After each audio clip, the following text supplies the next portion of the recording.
Good afternoon. My name is Olivia Doss, and this is my final project for Women's Health with Dr. DeLay. And my final project is on aging in the red light district of Japan, specifically in the Edo period, which, if you do not know, is from 1603 to 1868. And it was most popularized because of its long-standing reputation for the legalization of prostitution.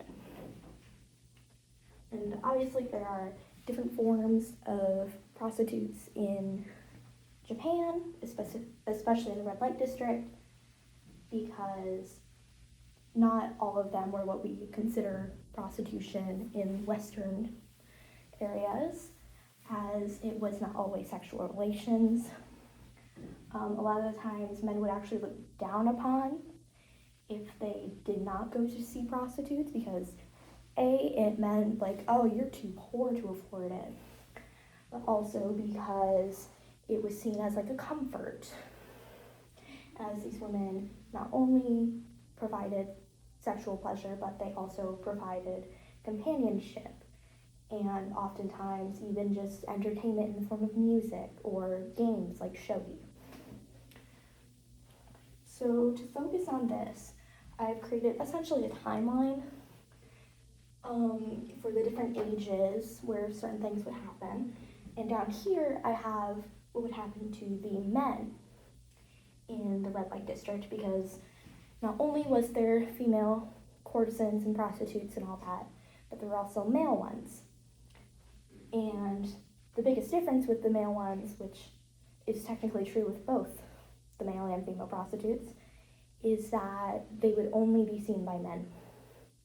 There was the occasional woman, but it was mostly men.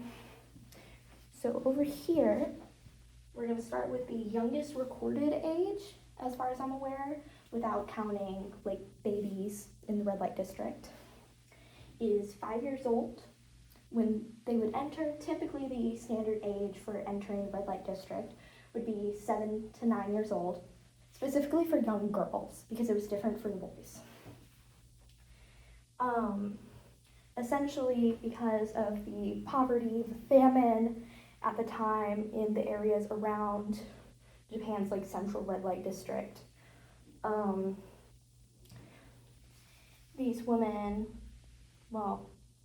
actually they would send out men most of the time to go to houses of impoverished families and essentially say, hey, we'll buy your daughter and she'll get housing, food, education.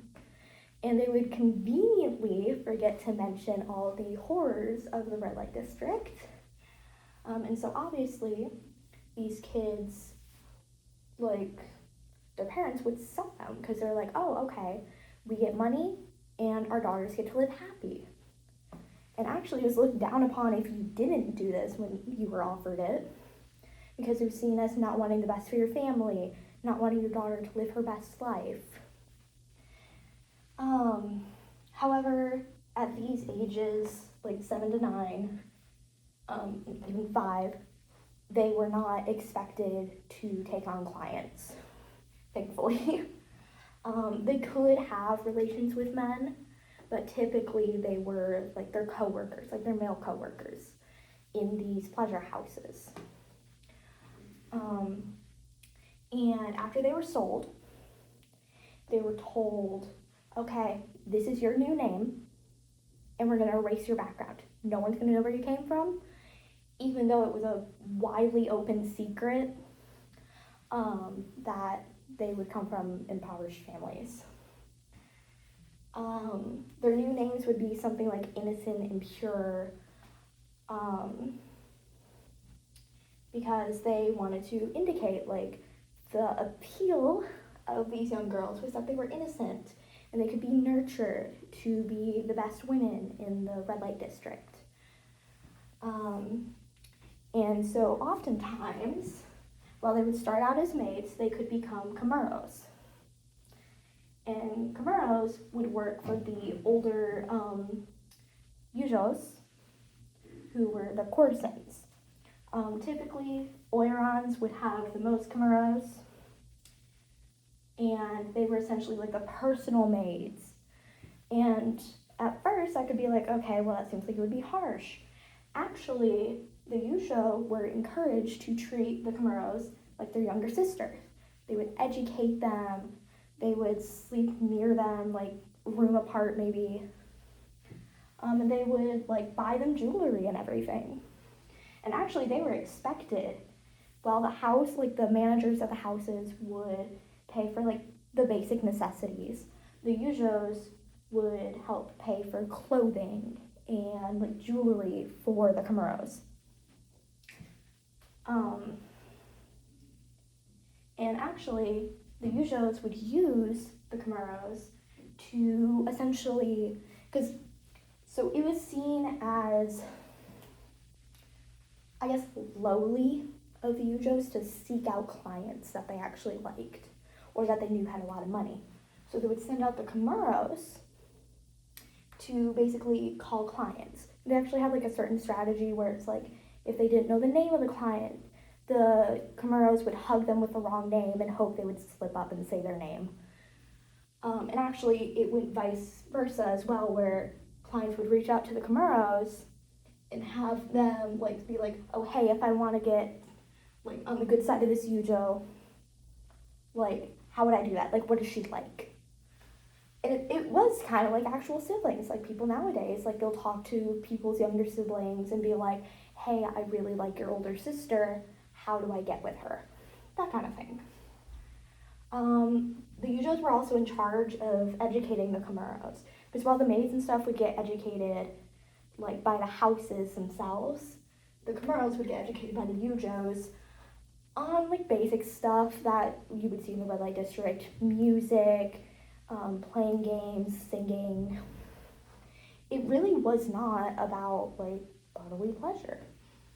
However, they were taught to manipulate these clients, essentially, in order to like wow them to get the most money, because that's what it was about at the end of the day. Like the managers were happy as long as they made money. However, once these Camaros reached 13 to 14, they would be graduated, which is essentially, they would call in their parents and be like, hey, so we could send you back your child. However, they could make more money if you resold them to us, this time as a prostitute. And there's two routes they could take here. They could either keep working for the house if they were not deemed pretty enough or not smart enough, sometimes both, or they could be young prostitutes, essentially. There were some certain rules still about like sleeping with them and anything, but a lot of the times their virginity could be sold, or they could give it away themselves to their male coworkers, which is actually how these young women could become pregnant. And speaking of pregnancy, before we move on to the average retirement age for Yujos, and actually going back to the naming things for Camaros, Yujos were given more flowery names to make them seem like flowers, because that's what it was about. Like that's where a lot of the flower euphemism comes when it comes to like deflowering women.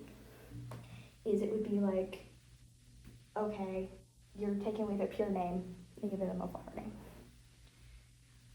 But on the topic of pregnancy, so they kind of viewed it differently. So children back then were essentially seen as having one foot in the spirit world and one foot in the human world, yada yada. It was an excuse to like justify killing young babies after they had been born.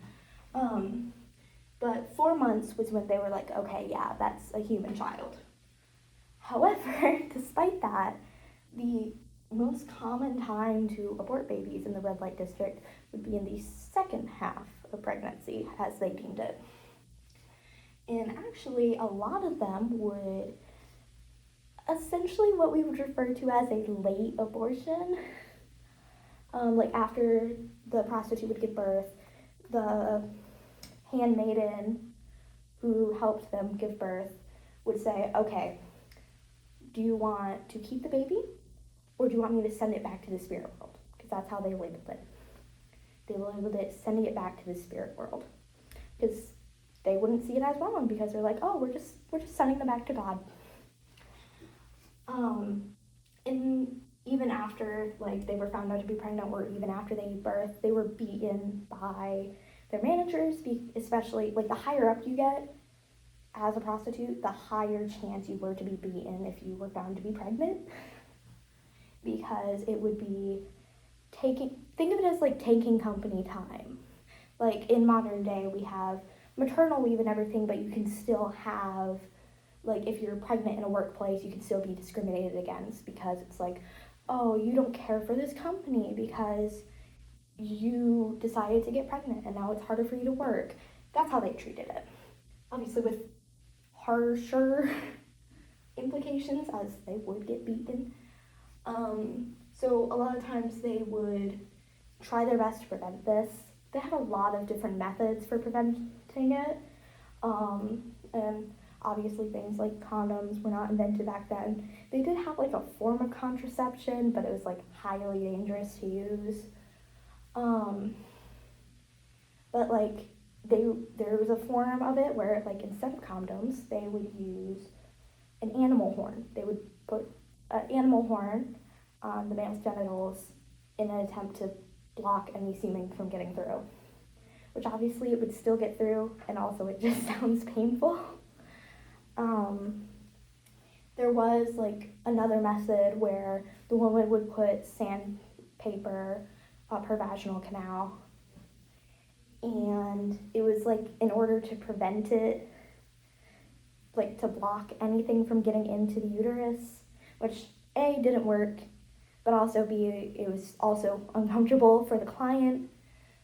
And although at the same time, it was also seen like if she decided not to put it wasn't sandpaper essentially. It was bamboo paper. It was bamboo paper they put. And obviously that doesn't sound comfortable, but if it was seen as like, oh, the courtesan loves you back if she decided not to have bamboo paper inside her. But yeah, so they had a ton of forms trying to prevent it, but there were some managers of houses that decided, oh, give birth to this child, or we go back to the youngest over here, and we could essentially groom them to become prostitutes. It was, all of this is a lot of child labor, but like, if a prostitute gave birth, it was definitely like, if they were allowed to keep it, it was because they were like, well, if we raise them up ourselves instead of them already having experience with their family, then we could make them the perfect courtesan. And chances are, oh, they were already the daughter of a beautiful woman. What's stopping them from having a beautiful child? One thing with it, even though they did have the prevention with their clients, is like with Camuros, their pregnancies were not from clients typically, they were from their male coworkers. However, so back to the timeline, age 27 was the typical retirement age. So either they would retire, or that was around the time, like coming up to that age, their house mothers essentially, which the managers were typically women, like really old women. Typically they would say, okay, you're getting up to that age where you're going to need to be bought out.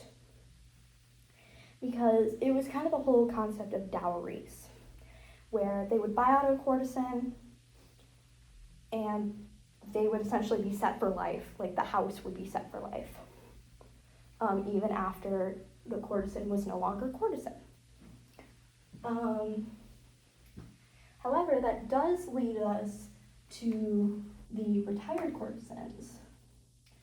So technically, the term I'm going to use is for widows. It's goke. And goke is the translation is for widow, but they were typically not actually widows. But there was a poem where essentially the whole idea was, if you're a widow, you should not grieve. You don't have time for that. What you should do is sell your body so you can make the money to survive the rest of your life. So either these, the goke did not work in the pleasure houses. They were independent, or they were retired prostitutes. Like either they just started it like on their own, or they had already been doing it for years and they just were like, well, this is a great way to make money. And actually a hot spot for this was in the early 1800s, Nergata. And because there was no laws there about prostitution still. Like there was no laws against sex work. And so it was a hot spot for this. And also because I believe it was a fishing town. And typically the whole concept was like, oh, a fisherman's gonna go out to sea and leave his widow of a wife, so now she has to sell her body. But once again, there were not always widows. And actually, typically after retiring, a lot of prostitutes would, or even before retiring, they would come down with syphilis. And so they were deemed no longer beautiful because of the outward appearance that syphilis gives. They didn't care about their clients. They just wanted the money from them. But it was because they were deemed no longer beautiful that they couldn't work anymore. But since we've gone over the women, it's time to go over the men.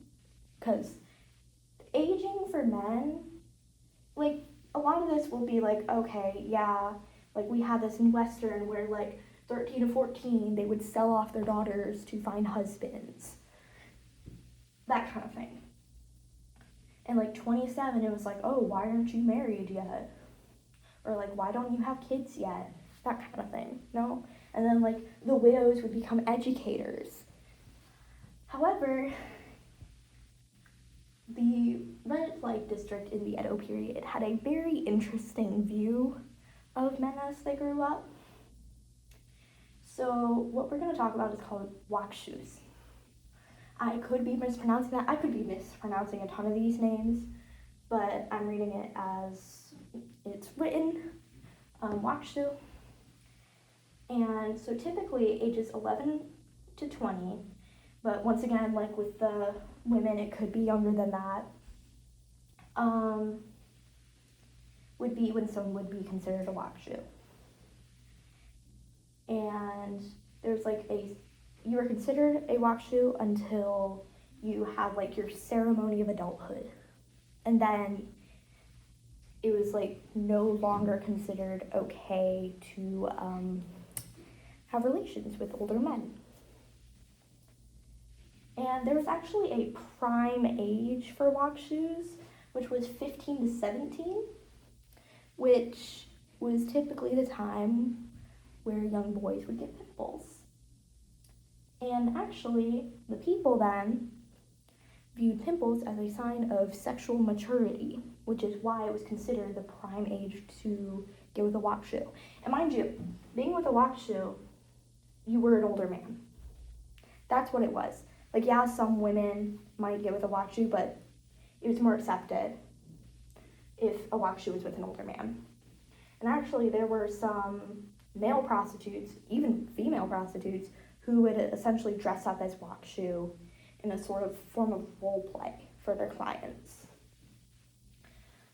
And actually, there could be wakshu as old as 80, because technically wakshu wasn't referring to a specific age range. It was considered a mindset, where it was once you got a beard, once you got a deeper voice, you were no longer considered attractive. And if you had male-to-male relations with someone who had a beard, then it was deemed wrong. Because I guess essentially the idea was you were more feminine then, and so it was okay.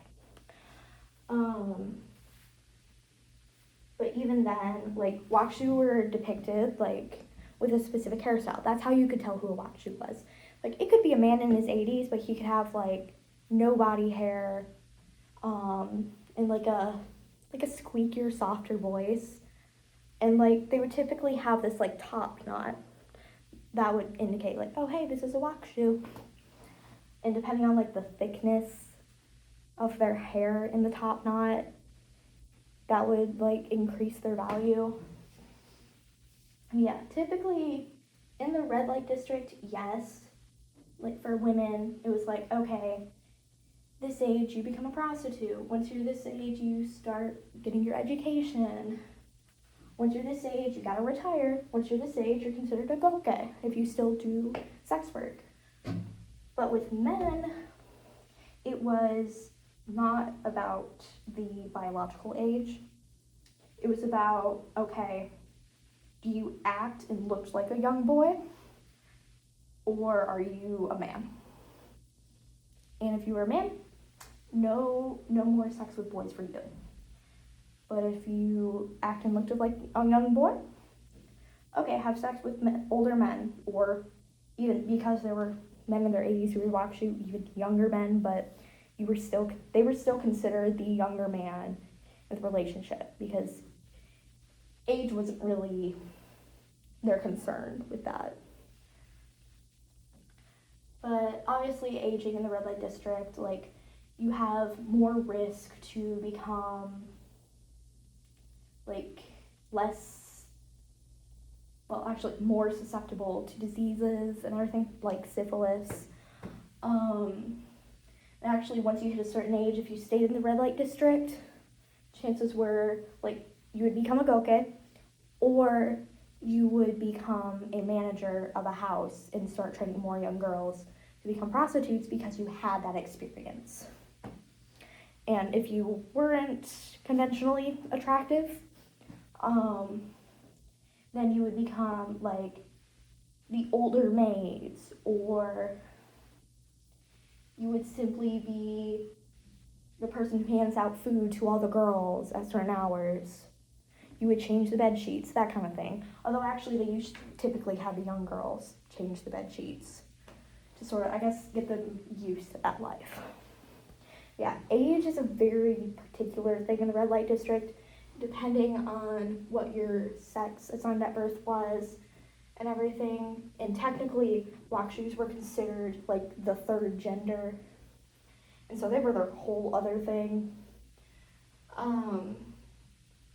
Yeah, that's aging in the red light district of Japan. I will put all the works cited in the description, and if necessary, Dr. Delay, I can email you personally. Thank you.